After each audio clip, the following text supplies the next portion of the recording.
आज 8वां विश्व योग दिवस है। जब से ये मोदी जी प्रधानमंत्री हुए हैं तब से उन्होंने योग को पूरे विश्व में फैलाने के लिए कि योग से लोग परिचित हों, तो उन्होंने 21 जून को विश्व योग दिवस मनाना शुरू किया।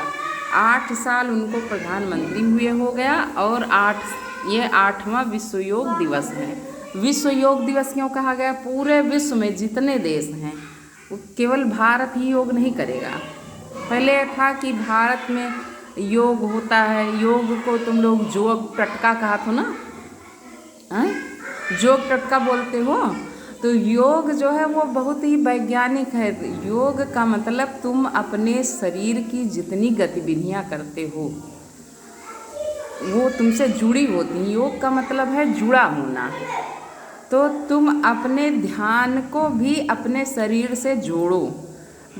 तुम लोग बहुत योगा करते हो, बच्चे जितना योगा कर लेते हैं उतना कोई नहीं कर पाता है कि कर पाता है।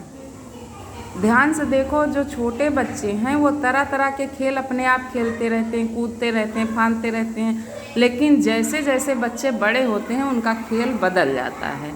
अब जैसे तुम्हारे यहाँ जो 2 साल का बच्चा है वो तमाम गतिविधियाँ करता है, अपने हाथ पैर मोड़ लेता है, उसके पैर हाथ पैर पूरा शरीर ही बड़ा फ्लेक्सिबल होता है, बड़ा लोच वाला होता है ना। तुम लोगों का अब उतना नहीं, और तुम लोगों से बहुत कम हम लोगों का रह गया है। अगर हम बच्चों की तरह ही उस तरह से हमेशा अपने शरीर को तोड़ते मोड़ते रहें तो हमारा शरीर भी रबड़ जैसा हो जाएगा, और जहाँ बंद कर देंगे वहाँ शरीर अकड़ जाता है। जैसे तुम लगातार लेटे रहते हो तो तुम्हारे शरीर में अकड़न आ जाती है ना, तब उठने का मन नहीं करता। और जब खेलते रहे तो कितनी फुर्ती आती है, फुर्ती आती है नहीं आती है? तो वही फुर्ती लाने के लिए तुमको योग करना बहुत ज़रूरी है, तुम्हारा शरीर स्वस्थ रहे। मोदी जी देखो 72 साल के हो गए हैं और कितने फुर्त हैं। बाबा रामदेव जी को देखो, जो योगा करवाते हैं, टीवी पर देखते हो ना बाबा रामदेव जी का योगा, तो वो कितने फुर्त हैं। वो तो अपने पेट को भी ऐसे हिला लेते हैं चारों तरफ। देखे हो कभी उनको पेट को हिलाते हुए? हाँ, तो इसलिए विश्व योग दिवस क्यों मनाया गया? उधर से दरवाज़ा कोई बंद कर लो। विश्व योग क्यों मनाया गया? जिससे तुम्हारे देश का जो योग है, योगिक क्रियाएं हैं, इसी को तुम कसरत कहते हो, अंग्रेजी में एक्सरसाइज कहते हो, और हिंदी में योग कहते हो।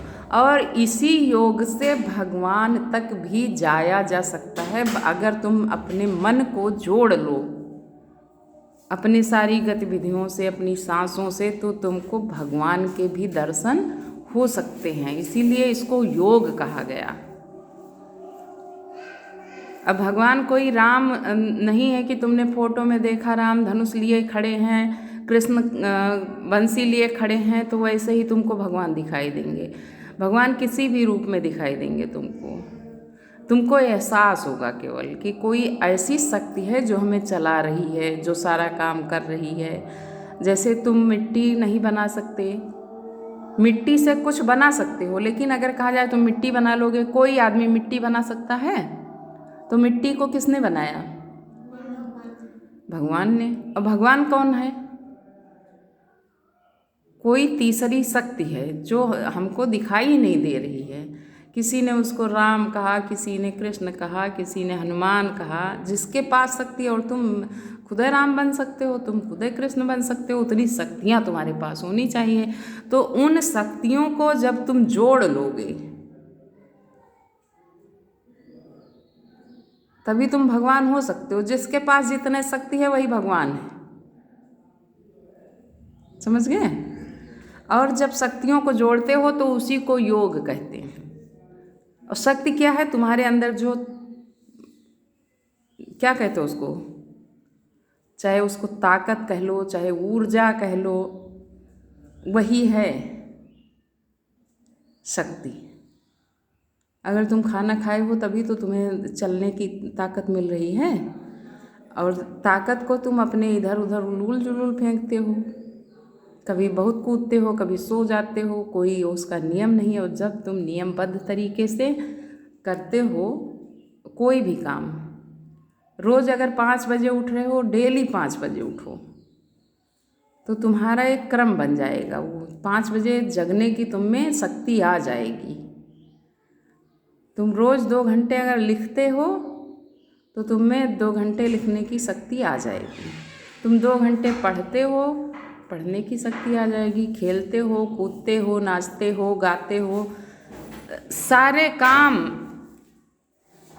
में शक्ति की ज़रूरत होती है, और जितने तुम करते हो उतने शक्ति आ जाती है। इन्हीं शक्तियों को जोड़ना ही योग है। क्या है? योग। हाँ, जो तुम्हारी एनर्जी है, ऊर्जा है, शक्ति है, ताकत है, पावर है, उसी को तुम जोड़ लेते हो, इकट्ठा कर लेते हो, वही क्या है? योग है। तो योग करना सबके लिए ज़रूरी है ना। जैसे बच्चा तो बहुत योगा करता है, सबसे ज़्यादा बच्चे योगा करते हैं, लेकिन वो जान नहीं पाते हैं कि हम क्या कर रहे हैं। और जब तुम बड़े हो गए, समझदार हो गए, तो योगा करना बंद कर दिए, तुम्हारा शरीर अकड़ जाता है, टाइट हो जाता है, हड्डियाँ भी टाइट हो जाती हैं। तो तुमको योगा करने की ज़रूरत है। अभी जो बच्चे बचपना में तुमने किया और अब छोड़ दिया है, वही बचपना जैसे तुमको करना है, लेकिन एक क्रमबद्ध तरीके से, जिससे तुम्हारी ताकत, तुम्हारी शक्ति कहीं नष्ट ना हो और जुड़ जाए तुम्हारे अंदर। इसीलिए तुमको योगा करवाया जाता है। और इसीलिए मोदी जी ने ये विश्व योग दिवस शुरू किया कि पूरे विश्व में इस योग का प्रचार प्रसार हो, और सबको स्वस्थ रहने की ज़रूरत है ना।